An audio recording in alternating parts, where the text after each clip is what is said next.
Hey sis, where are you going? Oh, I'm just heading out to find a place to send money to my uncle in Samoa. Oh, why waste time and petrol? You can use UP Group Money.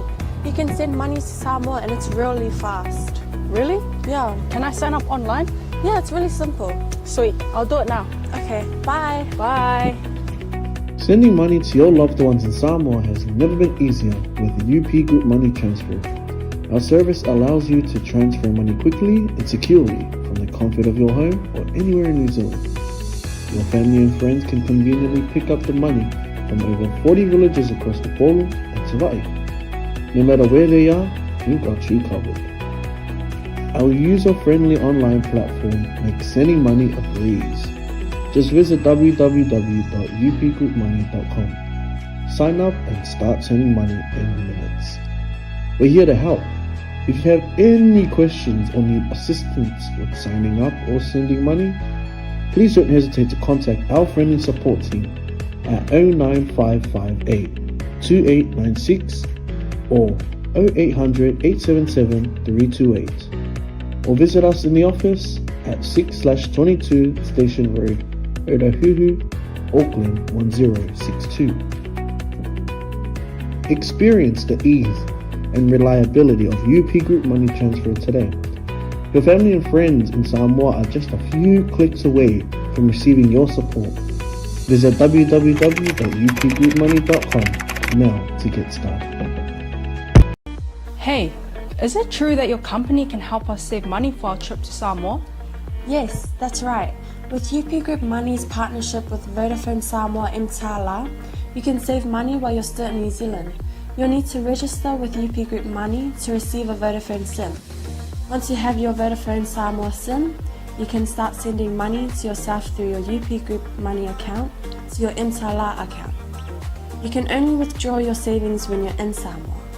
Oh, that sounds great and straightforward. Can I do my registration online? Yes, you can register for UP Group Money online. However, if you need assistance, you can come into our office and we'll help you out. For 𝚘𝚘𝚢𝚘, you'll need to visit our office to register and collect your Vodafone Samoa SIM. UP Group Money, in partnership with Vodafone Samoa 𝚘𝚘𝚢𝚘, offers you a unique way to save for your trip to Samoa while you're still in New Zealand. Here's how it works. First, register with UP Group Money. You can do this online or visit our office for assistance. Second, receive your Vodafone Samoa SIM. To complete your 𝚘𝚘𝚢𝚘 registration, you'll need to visit our office. And lastly, start saving. Use your UP Group Money account to send money to your 𝚘𝚘𝚢𝚘 account. The best part, you can only withdraw your savings once you're in Samoa, ensuring you have funds ready for your trip. Wow, that sounds really convenient. I can't wait to start saving. Exactly. So why wait? Visit our website to register with UP Group Money today, or stop by our office for any assistance. Make your trip to Samoa even more enjoyable with our hassle-free savings plan.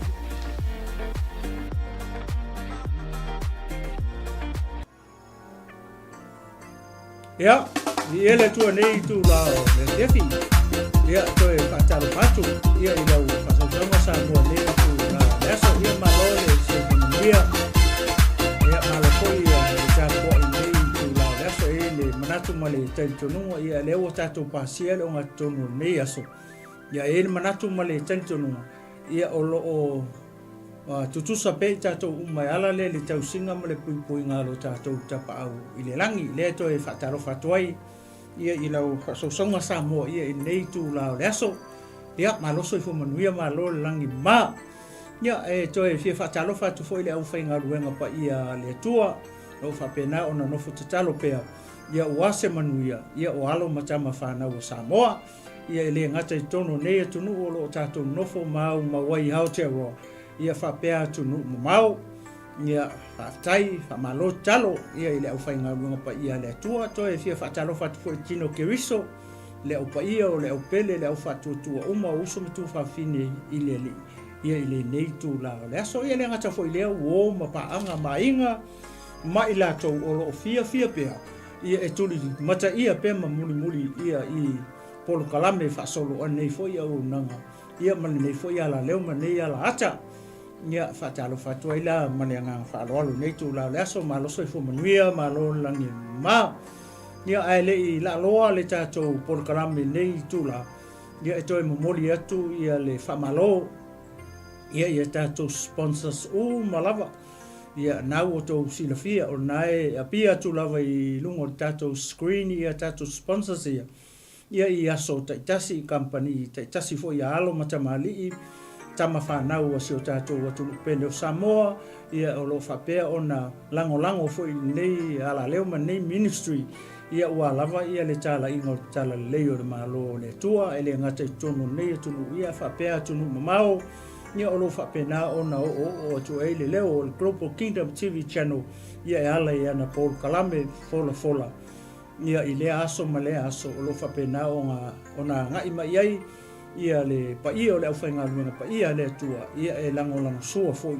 ia I le nei ministry ia moli atua la le anga whaktai tele re ngata I lea o nisi o e kalesia ia o au na le atua mo lato whalitua la le lei ia moli atu le whaktai tele ia I le nei tu la o le aso le tatalo ia e tauina ia matua whamanuia atu le atua ia le kalesia kiriso e meso ana au na mo lato whalitua ia whapea ia pisingisi ma company ia alo ma whanau o sio tātou atu pele o Samoa ia o lo tu mai foi le ao ia e fisosoani mai ia I le nei ala leo ma nei ala hata ia ma lo so I fumanuia ma lo langi ma ia nei tu lao le aso ia o le whamanatu masani ia le global ia I aso taitasi ele me whai au na tu ua pe atonu e le longo mali e foi se whaafonga sisi tangata I sisi aso ai le mawhai aona tu ua ia le whamalosi ia ma se whamanatu ia mo oe mau mai tato uma ia I aso taitasi ele manatu le ua manava nisi o ngā luenga ia ua ngai foi ma foi atu nisi o mamalu si o tato atu I maoto malawa ia ni nei tu la ia o se whautuanga tau na whatatia tu I o trafa nei tu la o le aso ia tautua nā ma o e lo sao ngā le mou ia whai malia lo sa le ua mai a whiau mga luenga le sa e usu sewa I nei aso ia whaftai I le tua le ua e taleu sao ngā le mou I maota malawa nei tu la o le aso ia o se whautuanga tau na ia whatatia atu I o tafa tautua nā ma o e lo sao ngā le mou ia alu sao le whale au e te toi a whi mea nei lua ngai sao le whale ke whamalu to e maua sesi malosi ia lau a vela mai saunu ninga mata penanga tina o le ainga ia ua se tau mawhtanga manongi ia e tali e lau sua ia I le nei tu la ia o le aso ia le ngata fo le nisi o fo i le mamalu si o tātou watunu ia le ua nga ia tu tono whaliwhai ngā ruenga e nisi lau a mata nei taimi nisi a mata lua tolu wha lima ono ia o le whau tuanga lava tasi tutu atu ma whatatia tu o tafa ia I nei tu la o le aso ia tautua nā ma oe le lei alo tuai a o lai te tau nu saunga le mu tu tono whaliwhai ngā ruenga ia e leanga o na mana o te whanatinati ma alu le atoa I lunga le awala tele ia ono lamati ai lo soifua ma lo wola ia o anga ia tu I whaliwhai ngā ruenga nei tu la o le aso whai malia lo sa au te pole ia pea upo Samoa tātou te umalawa I lalo le wati ia o se whautuanga na o se tualalo tutu atu mawhatatia atu o tafa nei tu la o le aso ia whai malia lo sa I lunga o le awala nei tu la o le aso le ngata whai lea le manatu male taitonunga o le toa tele o matua o le o lo I lunga o le awala teimi nei ia wale a mia o fo I lea o alo mawhanau o no le taimi le nei le ua tu ua ia onga o lona winga o se taimi pisi tele le taimi nei lunga o le awala tele ona o le tele o matua ia le lunga o le awala awa ia le a mia fo I o alo mawhanau ina ua tu ua ia le a onga nei taimi le ua te a la titi tolu ia o le whautuanga se whamanatu o se tau longo whatatia atu I ta whatawhanei tu la o le aso. Tautua nama oe lo sao ngā le mū. Ia ise au ngā mana o ai I le vave manisi tūlanga whapena a ia ai le to'ofi le mū o le atua I lou loto ma lou mawhauwhau e mawhai ai ia ona e talia se whautuanga ma se tu'alalo ia le nei foi ala leo ma nei ala ata ia so taitasi pe foi nei tūla o le fiafi ia vai le lei po ua atoa maita maiti ia vai le lei po whaifusi pa o tamaiti ia vai le lei ia le whaitutoa nei tei wale mau le whaitutoa ia pe tatala e se tamaititi le whaitutoa ia e te leo iloa a mai se ata ia tawale foi pe o van ia nai ia le ki e te tango foi lea o omi ina ia mau e whaitutoa ia pe a whai foi lea e la iti tele ia walo ia me umanga ia o vaenga umana ia e play e oe le tamaportina le te alu ami tamaiti ia ma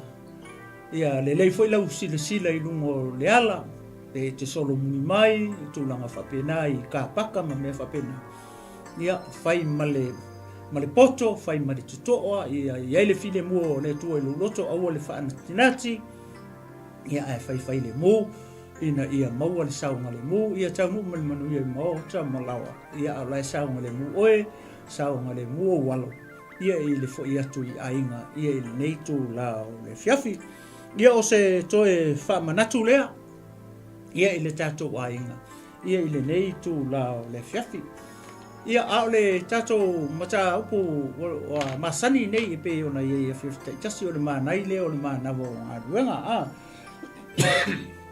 ia o le a mawala se manai mo tatou po se tatou taumawhitanga whaleanga me le tusi lea o le konito mua le konito o lona mata upu e tolu ma le mua le konito lona mata upu e ono e lua la tusi lea wa tu ilunga a tonu o scriptures e lua o lei to tonu ia se fe au mo tatou mai le fiafi nei o fele te mai mua mai ai o fele te alala ai ia I tulu inga uma o nei larolangi o e maua mai ai ia le ne manai o Manava o Galuega e manatu maritaitonunga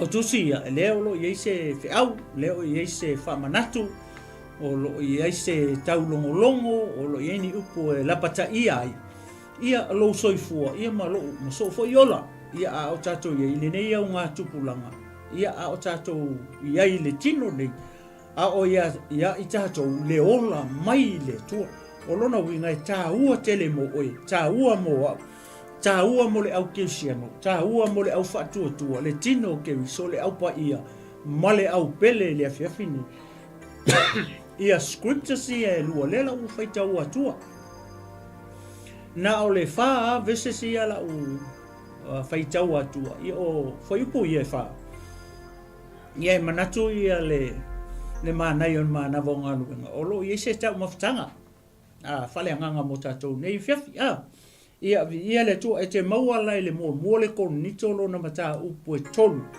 le ala u whaitau atua mua whaiupu ia lua sefulu ono ma le sefulu fitu ia ona tatou skipi e lola ia I le chapter 6 e lua foi la whaiupu o le verse 19 and 20 ia le tua nei tu la o le aso le ala o le au se yo whaitau mua atua ia verses ia lua I le mata upu e tolu verse sefulu ono ma le sefulu fitu ia I le nei ia fiafi e whapelo na whaitauina tau te leiloa ea o le malu o tau o le atua o lo no fofo I le anganga o le atua I to tonu I ate o tau a whai e whaaleanga e se tasi le malu o le atua e whaaleanga ina le nata ngata e le atua a wa e pa ia le malu o le atua o tau lava ia it's a warning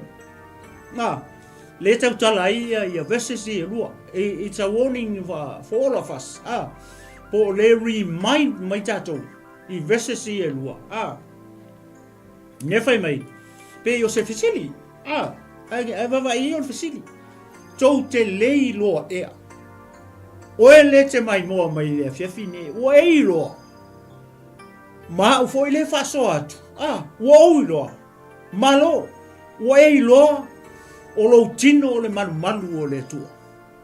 Mangaia, o le matua Manai o vese se e lua ia tau ia, o lea remind mai le upo le tua ia au, o ai au, o lo ungoa malo, o te sau mai vai lo whareata, o te nofo i nei Mount Wellington i New Zealand, a le wha manino mai e le upo le tua, o au o lea, o au o le malu o le tua, o eva ai i le tua, o e sila i le tua, o eva ai i le tua, o tato i loa le tua.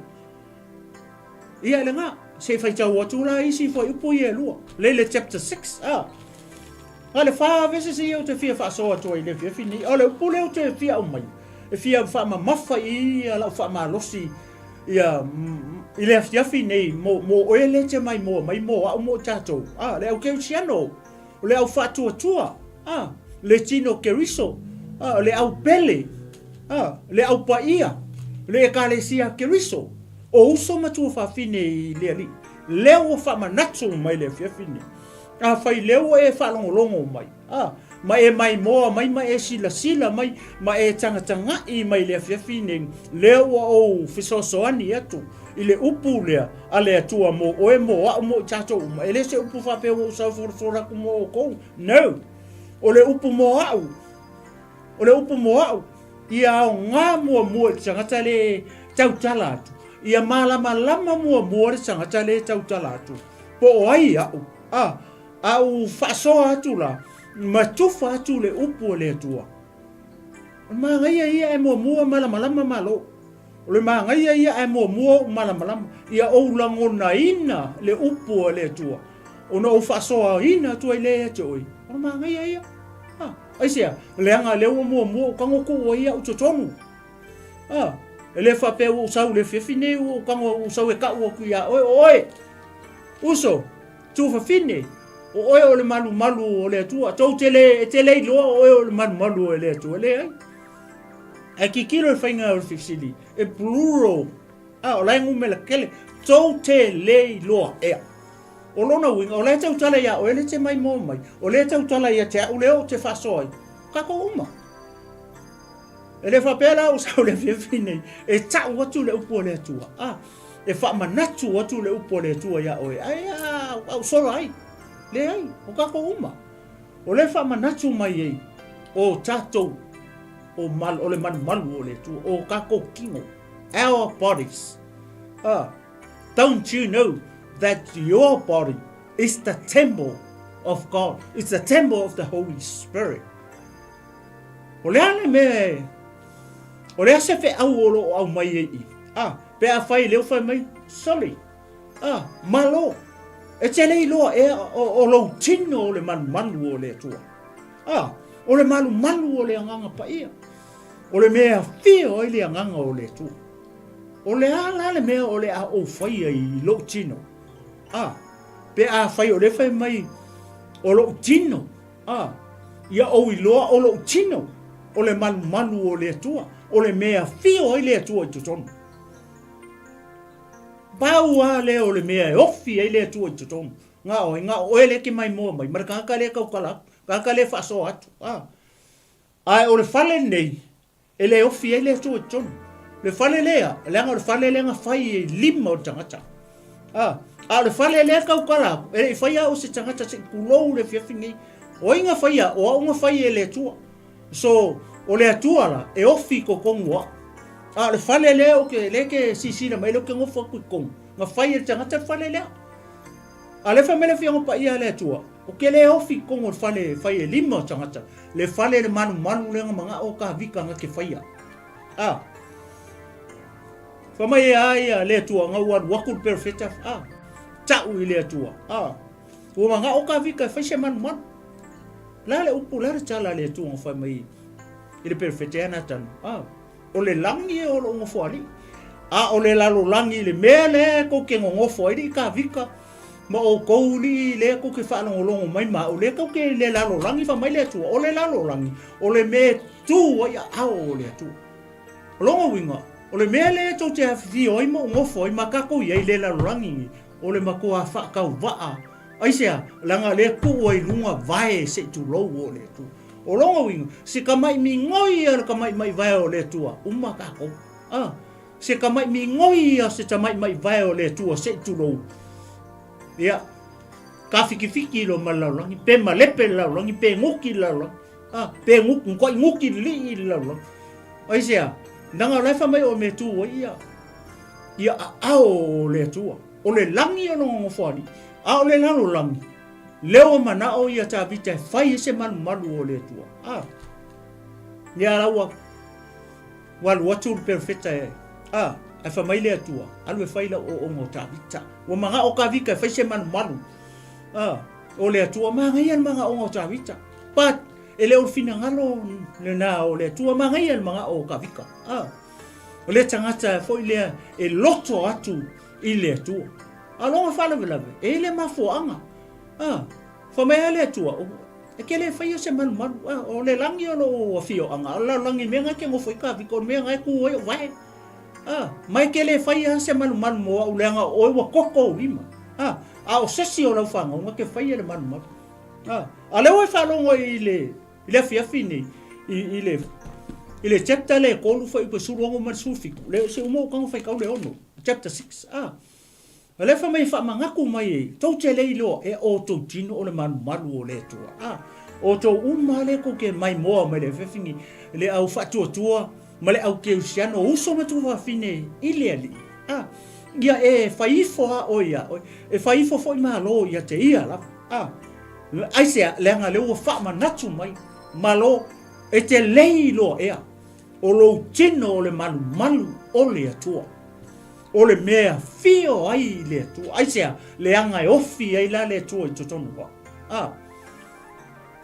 ai sea mea le nga ofi le tua i totonu wa o matonu oi le anga o le tua le fama i kuspa i fama le tusi e yoane o le anga o le tua o le anga lava i ka wala le mea ofi ai le tua le anga e ofi tonu oi le ki mai mua mai e ofi ko kongo tangata le fa soa tu le fia fini Asi ka ko va ai lai se o fai taua tua la ia le chapter 6 le vesi e lo pe no fa tu ngale fa vesi te fa malosi e le fini e fa manatu o tua ia te o le keusiano o le tangata fa tua o le o fa lo solo mai fa mai o le tangata o talia Yesu se fa longo la e si vesi si e o le chapter 6 il mo le konito foi puna se furu iva male foi upo e lua se pulu ia vi ele tua mai sau taulanga pati e vi ia ele tua mo konito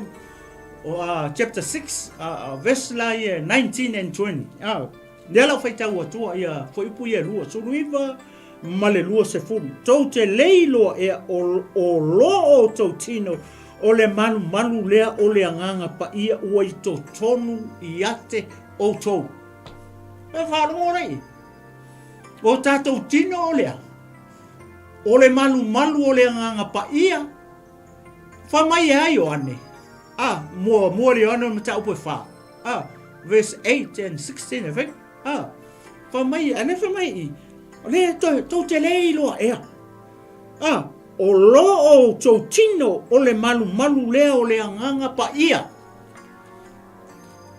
Vai, leo whamanatu mai, leo toi whamanatu mai. Whamanatu mai o tātou tino.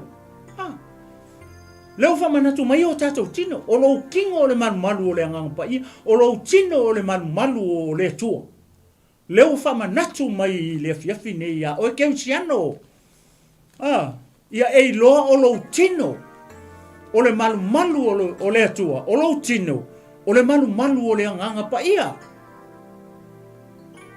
A faila e le kele iloa. Le ke fealu i solo ma. Ku la fo i solo lo kingo. Ia vi ele tua. Pe a faileu e malama o lo kingo o le malu o le ngang pa ia. O lo tino mo tatou tino. O le malu o le tua. O le malu e fio i le ngang pa ia i totonu. Ai se le anga le ofi le anga pa ia. E le ofi le tua i se fale fau e lima o tangata. Le anga manga o ka vika e fau. Ale familia tua ke le ofi. O te le ofi se fale fai e lima o tangata. A leo wha manatu mai le fiafi nei. Samoa. Le au keusiano, le au pele, le au fatua tua le fiafi nei. Oe le tangata watalia Yesu. Ia e malama, ia e lolele. Oe, ole malu o le atua. Oe, o lo kingo o le malu o le anganga pa. Ia so. Ia e whai keke. Ia e whai tete. I lo tino. Ia e malama. Ia e lolele. Le mea e ave i lo tino. Awa ke songa ku ua lo kingo i sisi mea. Aisea. Leanga o lo tino o le malu o le anganga pa ia leo e tonu o kako le atua ia fai keke la tatou yo tatou tino le la so fai tau atu uma pe fa uma tu fai puia lo ia tatou anga le tatano atu fa so atu fa manatu atu tau longo atu ai masia ia le tino ke wiso ia ile afia fini fai fai sisi o sisi fa to fa longo le ne fiafi I lea whaasoa, ia ma foi upu ia o whaasoa tu. Tona foi ia o ngai te o. Oe le na, e te leo malama I lou tino. E te leo I loa, leo winga o lou tino. E te leo sila fia, le mea te tau ona e ave I e lou tino. Po o sao, le mea nai te ave I lou tino. Awa e malama I le upu le tua. Ona e loa lea, ne mea e ave I e lou tino. Male mea te tau ona nofo matou I to tonu o lou tino.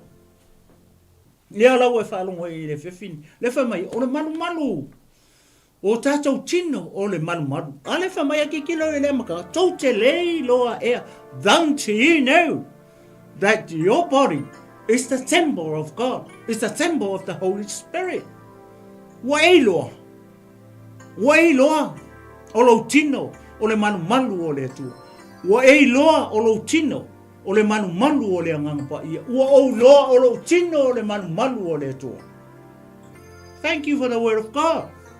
It's to remind me that my body is the temple of the Holy Spirit. O lo kingo, mo tātou tino, o ele ke mai moa, mai maka mai le whewhingi. O tangata whātua, leo o remind atu o I lo tino. Leo ato e whamanatu atu le upo le tua I ati oe, maa mai tātou uma, mai lātou uma le mai moa mai, mata mai le afi ni, o le whamanatu, o tātou tino o le malu o le tua, o tātou tino o le malu o le anganga pa ia. Va ai whale leilo tino, va ai po sa o le mea na te vea ilo tino. Va ai po sa o le mea ngai ke ku unga I ko kongu o lo tino. Va ai po pe o se mea na e ongo ku o e kerusiano I te tonu o lo tino. A le ke whaalongo wa le upulea. Kele o kaimi e whaalongo le upulea. Ia tonu le uto e whamanatu atu ia oe. Le kerusiano le tangata whaatua tua I le fiafini. Whaapere tangata le kaukala. O le whamanatu mo tātou uma. I o tātou iloa, I o tātou malama, le winga o tātou tino. Ia e si la fia ma o ilo o tātou tino, o le malu o le atua. Ai ange I o ngapo, ange I o ngā tupurang. Se ua kama whaitanga te whai malu. Ua whau malu, po o whare sā, po o whare kakalo, po o whare kapuai. Ua whai whare kikele, oka se maangangai, oka se maolulunga, oka se kele o poku. A le whamai le whianga pa ia le tua. E le ofi ai le atua I totonu. Ma ngā o ka vika. Le ngā whai le malu. Aia, o whela me ua o I ele malu. Le whamai o tere I nā tono. Whai a ka vika. Whai la o onga o ka vika. O ke le ofi whale whai e lima o tangata. Vai le malu le sa mika I utaia. Ma lepe. O le se mea. Sau nepu ka nesa kalepe alu. Ko o mai ser papelu mai o sua faile malu longa lua fio mai Yesu le upo Yesu fai o ngaso. Ele ko e se ma ai lunga o kasi ma o le asoloia o mai la longa uoma. Le na o mai Roma soloi la lo o mai temi ne o le se malu. O le ala me taso te mita I fale malu e fau e lima o tangata. Ele kai me malepe ai. O le ale malu le sa ili mai le tua oe. O oe le te mai mua mai, o le sa ili mai le tua au. O le sa ili mai le tua tātou. Whawhea oe le tele italia Yesu e ve mali me whaola. Whawhea oe le tele italia ia le atua. Ia e mauti noa le le whiawhine. A whai tele italia Yesu. O le malu o na e fia ulu fale e fia nofo ai. Nea nganga pa ia o le tua. E fia o le tua. I to tonu o e aisia. Leanga o le fale nga fau i a ao o le tua. Oe leke mai mo mai. A whai e tele italia Yesu. Le fia wha ulu fale Yesu i tonu oe. Aisia, leanga o le malu na whai e lima o le tua. A o le fale manga ngaia ma fale sa mawalurunga ma ngaia ma faa. Ma ngaia ma kele. Ele au fie le tua i tonu. Ele au sa ili mai le tua i fale ngā. Vai le malu lenga mika i utai a mai Israel. Ufa fianga ma le pe wha rua. Le ua reise mea. A le ua wha rongo i le fiafini. Tau tele i loa ea. O le fisili. Ua e i loa. Ua e sila fia. Ua au i loa. O lo tino. O le sa ili mai i le tua aisea. Leanga o le malu wau o le tua nga fau e lima o le tua.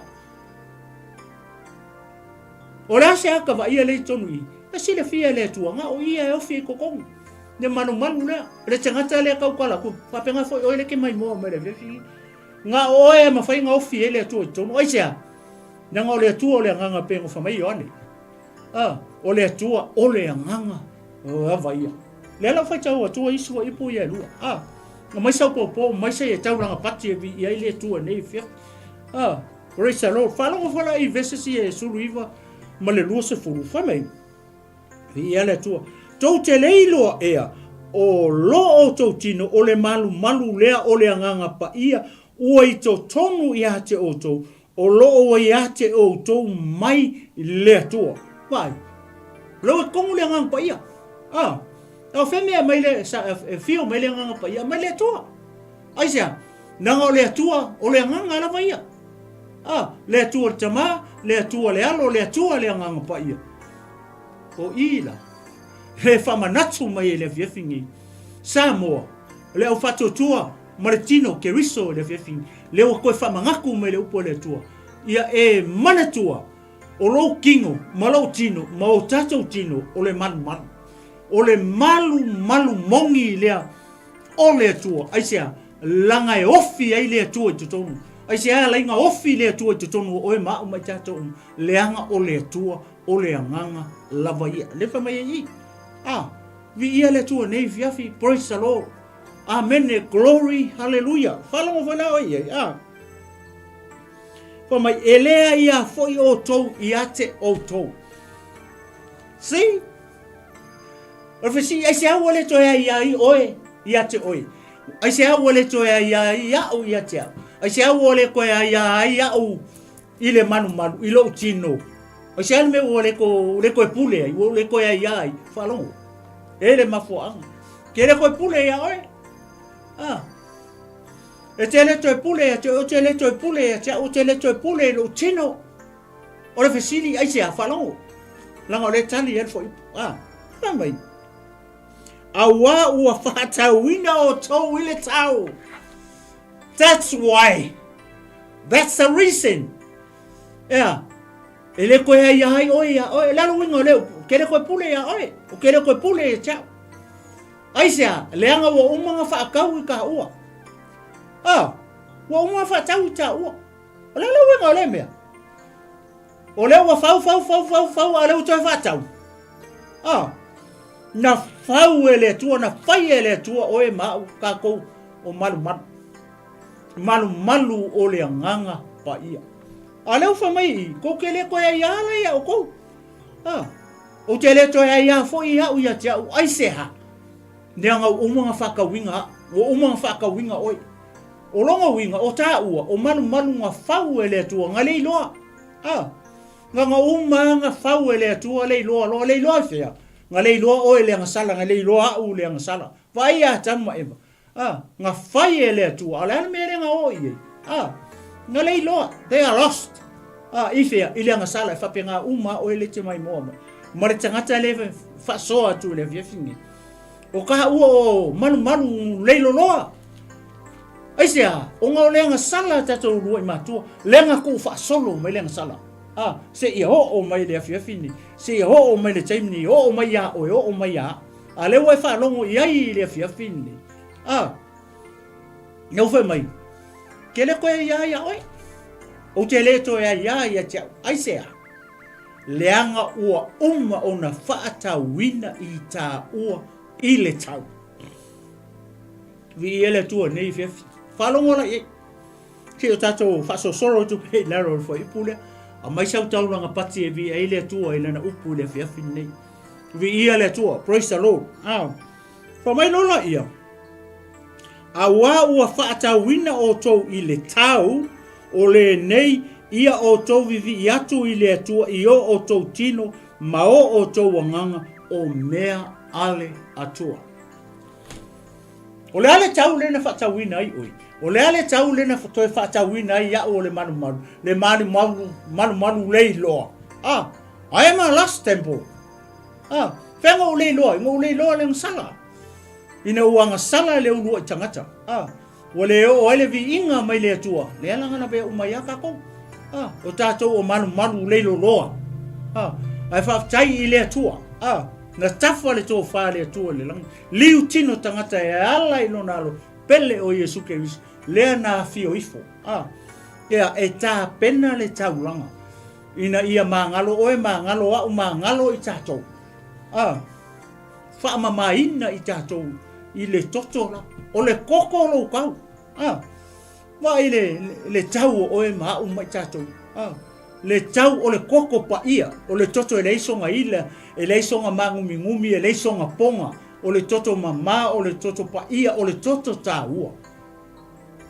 Nga whaakau ai oe. Nga whaakau ai au, nga whaakau ai kako. E le I whaakaua kako e. E le atua I se afe ka rapo se milionga. Po ngikanga aulo ma wangi mea taunga ka o le rangi.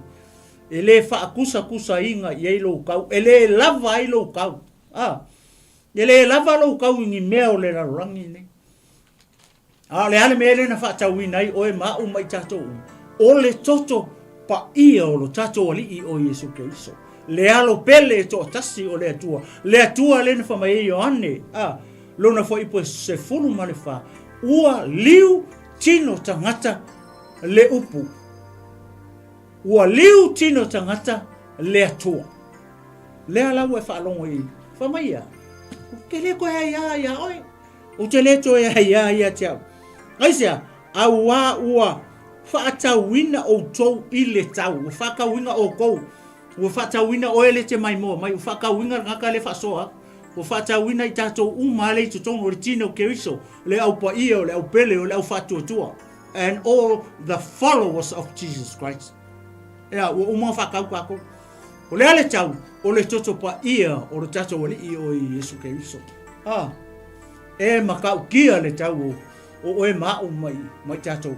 Leu koe maua, leu uma koe whakau e le atua. Ua whai e le atua le manu o e mau. Leu koe whakau. Ia le atua. Whai le alofa o le atua. Ngai a whaia oe, ngai a whaia hau o tātou o le manu o le atua. Leu koe whakau kako. Koe whakau kako e. E le atua. Le alofa mai. Tau te le toi ai ato o umanga whakauinga o ko. Whai mai lola ia. Ia o tau vivi I atu. I o tau tino. Mo tau wanganga. O mea le atua. O lo kingo. It all belongs to God. O lo wanganga. It all belongs to God. Wai. O mea le atua. Wai. Leanga o umanga whakau. I kere koe pule ia ke o kere koe pule ia ke au. Wa uma whakau au. Wa uma na whātau oe. O le ala me whai lau tino. O le ala me whai lau malu. Le whai mai. Kai mia he o wa onga ko e le tua. Le koe ise kako pule. Le koe ise kako whi au ia kako. God owns us. Aisea, leanga umonga ia whatawina I tātou I se kau e piko sili o ngā kaunga kā. O lona toto pa ia ma lona toto tāua. Leanga whakau ai oe le ke mai moa mai. le na fa tau le tangata le fa so atu le fiafini ele o malama ai le rangi ele o malama le to tele o tangata wa kau ma fai e fau fale sa le o ke le fai e ko le anga ele lei ai ole makua i feta ngofi wa polonga ai tangata wa polonga i kanga kai fau fale oi ka fio lai le manga ngai o fale a o langa o tangata ua makua i ke le fale kong ke le misi e le mea lai fia fa malama i tangata e kalesia ke riso le au fatua tua le fia fingi ele o sa ili mai le tua ngi fale fa penga o le sa ili mai o le te mai mo mai o le sa ili mai tangata le kau kala ai sia langa o tatou na fau i a ao ole tua a fale ia newa pewa kau va kangaka e fai fale sa fai fale tatalo ke le fonga fale rua fonga fale koru fonga fale fa ele manga o ele tua ele ofe ele tua como sia lenga fau limo tangata o le ana malu le manga o ia le tua le fefingi oe le ke mai mo mai oe le ke fa longo mai via le tua o ka ko le sa ili mai le tua le sa ili mai le tua langa fale ngo fau via le tua mai sau ko langa paki le fefini o le ana me fai lo tino o le ana me o on ta to le tua o on ta to le tua on o ka ko kingo o on o ta to nganga le la fa mai lo ia e vivi ia tu lai ile tua malo tino a to malo manatu a to malo nganga a to o le ana me fai a vele vi inga ile tua o sia le ngo mo fa kawa wow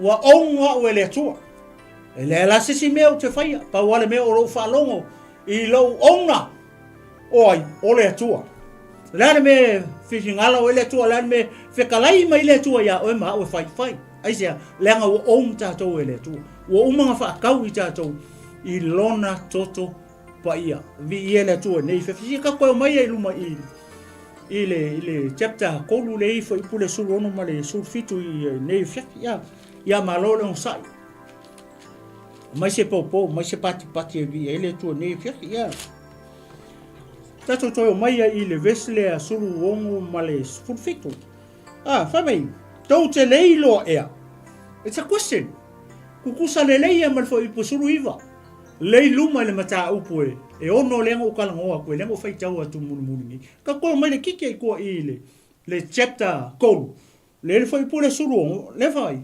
tau te leilo ea o le malu o tau o le atua le fa mai luma I o le malu o le atua ala fa mai kua o le malu o le nganga pa ia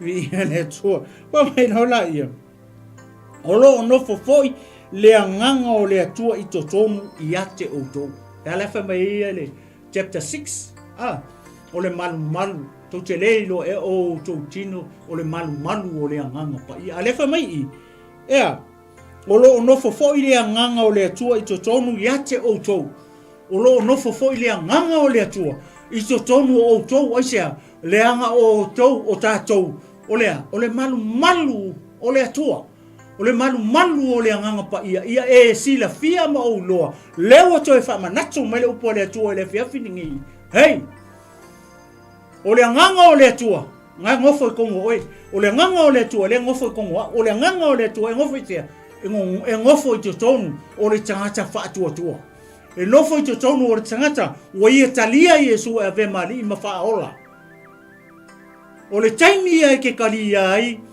ia Yesu e ave mali ma fa ola I lo sofua ma lo ola o e fa tua I le atua ma e kali yanga ia le kau le fa kau ngai o e kali kongu I le mele nga maliu o Yesu lunga o le sa tau o le taimi ale na wa fa tawina ai o I le toto pa ia I le toto taua o Yesu Keriso le ala o fa longo la ia le taimi o e kali ai le fa tua ka ko tangata onu ese ka kwele va ai ia mea ai fa ftai I le atua au mai ele au perfecta se o mai le au apostolo pe la o le apostolo o mu ese le tautala I langa kusi le wa ave ya konito fa mangaku mai e konito tau te lei loa ea o lona winga e whauringa mai o lai sila fia le aposkolo o lai loa e paulo mea lai whai e tangata i o lato tino oi tangata ka ngaka o kolonito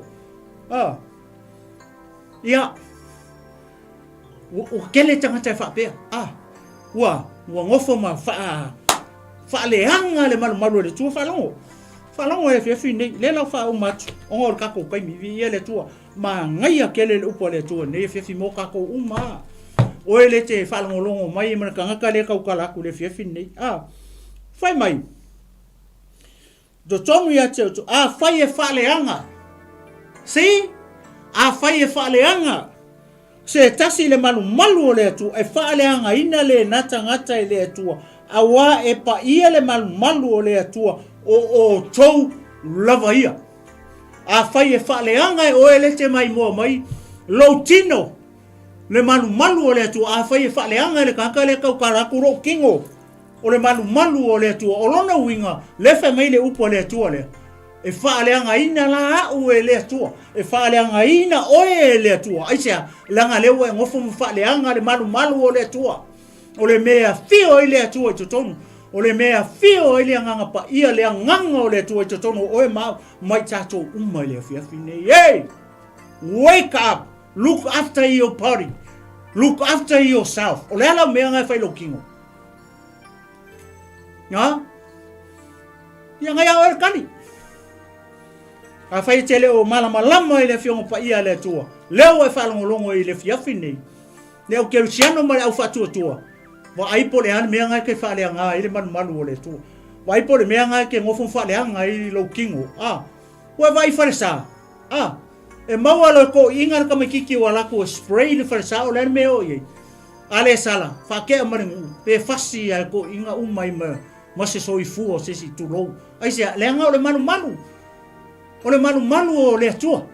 O le kaimi ai ke spraying ai le farsa o le kai mianga fe ko wai o e tangata a ele mai e ke ia o e oki ai sia lango o faleanga le malu le tua le fale le tino fale le fau e lima o tangata a fa fele le fale le fau ao le tua e ai lo kingo malo kingo o fiangi me nga vali lo tino o fiangi pe anga o ka i lo lima o tele fefe ka waku ya ke oi o fiangi pe Ua fiangi pe anga ua pipi i lau tino. Au le malu na whai e ao le tua. Ua fiangi pe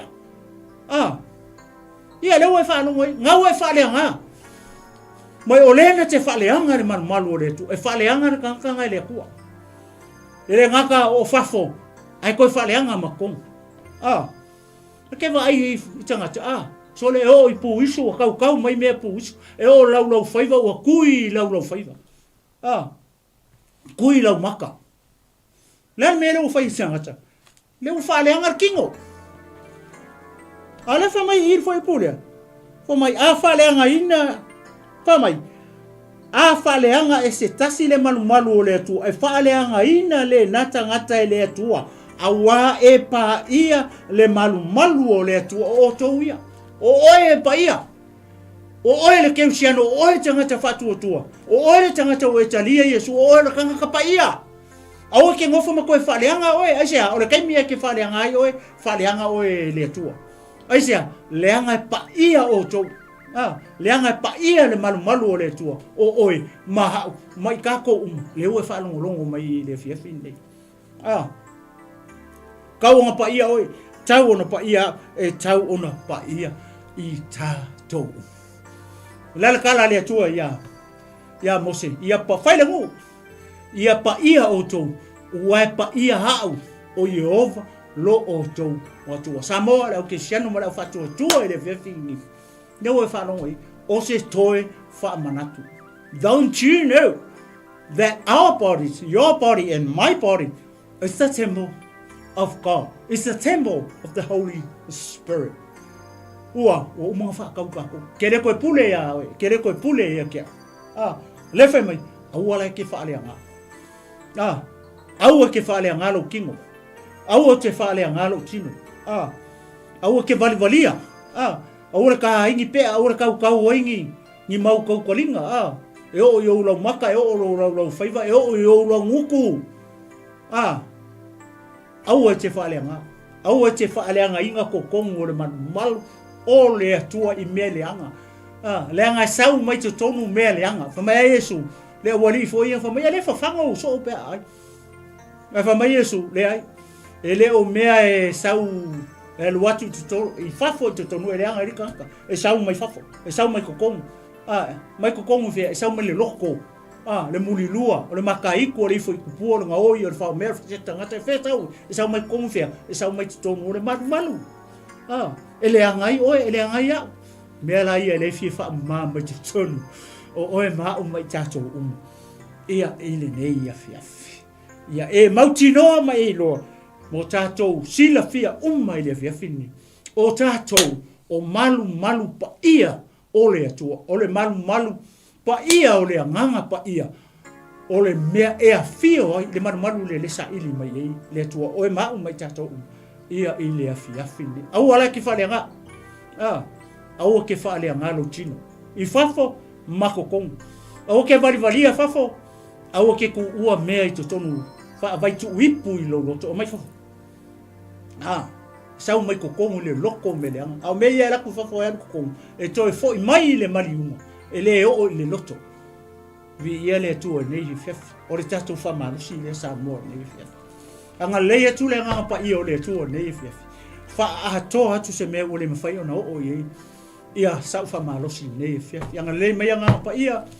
Ia fa ahatoa lana upu nei fiafi. O la tato whai use talo. Io vaile tua o na matou ta mawhaftai mo la upu. Leo o fa manatu mai e matou maa le tino ke wiso le au fatua tua. Le au pa ia o le au pele uso matua fa fine i le li. Ta mawhaftai mo la upu. Toi fa manatu mai e a te matou.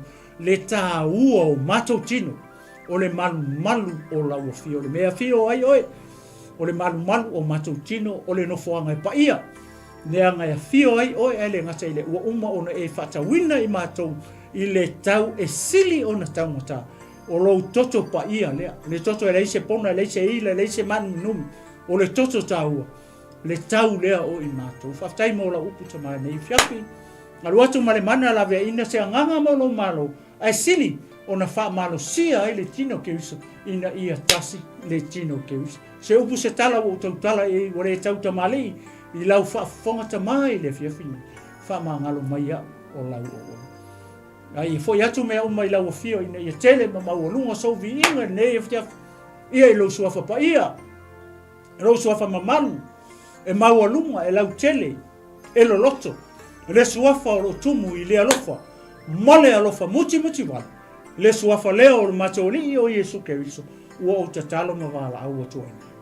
Suafa leo o matoli o Yesu. Amene, ma amene, ma amen. Ia, mai atea nei le tinu ma la komu fulu. Ia o te whatu Samoa. Ia ele nei tu la o le fiafi tō whatu soifua Samoa. Hey sis, where are you going? Oh, I'm just heading out to find a place to send money to my uncle in Samoa. Oh, why waste time and petrol? You can use UP Group Money. You can send money to Samoa and it's really fast. Really? Yeah. Can I sign up online? Yeah, it's really simple. Sweet, I'll do it now. Okay, bye. Bye. Sending money to your loved ones in Samoa has never been easier with the UP Group Money Transfer. Our service allows you to transfer money quickly and securely from the comfort of your home or anywhere in New Zealand. Your family and friends can conveniently pick up the money from over 40 villages across the Polu and 𝚟𝚒𝚍. No matter where they are, we've got you covered. Our user-friendly online platform makes sending money a breeze. Just visit www.upgroupmoney.com. Sign up and start sending money in minutes. We're here to help. If you have any questions or need assistance with signing up or sending money, please don't hesitate to contact our friendly support team at 09558 2896 or 0800 877 328. Or visit us in the office at 6/22 Station Road, Otahuhu, Auckland 1062. Experience the ease and reliability of UP Group Money Transfer today. Your family and friends in Samoa are just a few clicks away from receiving your support. Visit www.upgroupmoney.com now to get started. Hey, is it true that your company can help us save money for our trip to Samoa? Yes, that's right. With UP Group Money's partnership with Vodafone Samoa 𝚘𝚘𝚢𝚘, you can save money while you're still in New Zealand. You'll need to register with UP Group Money to receive a Vodafone SIM. Once you have your Vodafone Samoa SIM, you can start sending money to yourself through your UP Group Money account to your 𝚘𝚘𝚢𝚘 account. You can only withdraw your savings when you're in Samoa. Oh, that sounds great and straightforward. Can I do my registration online? Yes, you can register for UP Group Money online. However, if you need assistance, you can come into our office and we'll help you out. For 𝚘𝚘𝚢𝚘, you'll need to visit our office to register and collect your Vodafone Samoa SIM. UP Group Money, in partnership with Vodafone Samoa 𝚘𝚘𝚢𝚘, offers you a unique way to save for your trip to Samoa while you're still in New Zealand. Here's how it works. First, register with UP Group Money. You can do this online or visit our office for assistance. Second, receive your Vodafone Samoa SIM. To complete your 𝚘𝚘𝚢𝚘 registration, you'll need to visit our office. And lastly, start saving. Use your UP Group Money account to send money to your 𝚘𝚘𝚢𝚘 account. The best part, you can only withdraw your savings once you're in Samoa, ensuring you have funds ready for your trip. Wow, that sounds really convenient. I can't wait to start saving. Exactly. So why wait? Visit our website to register with UP Group Money today or stop by our office for any assistance. Make your trip to Samoa even more enjoyable with our hassle-free savings plan.